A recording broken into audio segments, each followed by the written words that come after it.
ढगफुटीमुळे कामठवडामध्ये शेतकऱ्यांचं स्वप्न उद्ध्वस्त झालेलं आहे। नाल्याला पूर आलाय।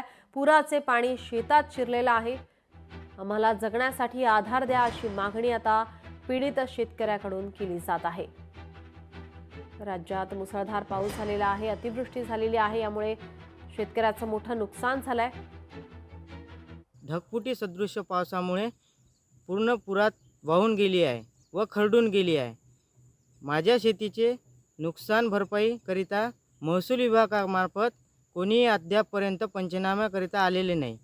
मी घाटांजी तहसील कार्यालयाला निवेदन देऊन आलो आहे व कृषी ऑफिस तालुका घाटांजी इथे सुद्धा देऊन आलो आहे।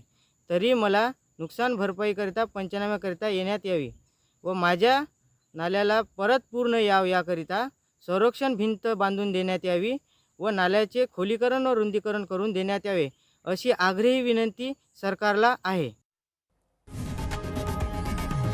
लोकशाही मराठी ऐका, पहा, जागरूक रहा।